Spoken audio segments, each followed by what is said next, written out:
ঝামেলা লেগে গেছে, দেখতে পাচ্ছেন আপনারা, দেখতে পাচ্ছেন এই ভাইপো চাচার কাছে ক্ষমা চাইছে, আর চাচা কিন্তু রেগে একদম ফায়ার ফায়ার ফায়ার। এই দেখতে পাচ্ছেন চাচা রাগে খৈনি করছে, ভাইপোর দিকে তাকাচ্ছে না, এই এমন তাকাচ্ছে মনে যে ভাইপোর চোখ বের করে নেবে। আর ভাইপো রেগে বোম হয়ে গেছে।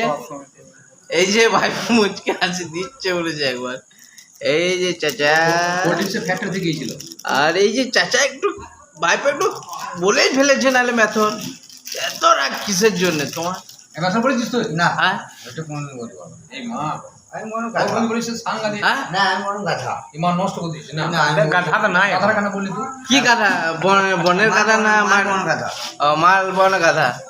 তাহলে এটা ভাইপুর কিন্তু অন্যায় ঠিকই হচ্ছে। ধরেছো, তুমি ঠিকই ধরেছো। হ্যাঁ? কথাটা কেন বলি? এদিকে পোকা করতে বলছিস, আজকে কথা বলছি মানে ও বোকা চোদা বলে গেছিল, তাই বলতে চাইছিস তোমার। না তাহলে চাচা, চাচা কি এরকম ধরনের অপমান চলবে? ভাইপো কি এরকম অপমান করবে? আচ্ছা চাচাকে ক্ষমা চাও, ক্ষমা চাইলাম দেখো। আরেকবার চাও। হ্যাঁ বরাবর হয়নি, একবার চাইলাম রাখবো। ওরে বাবারে, তাহলে গাইস সেইটুকুই।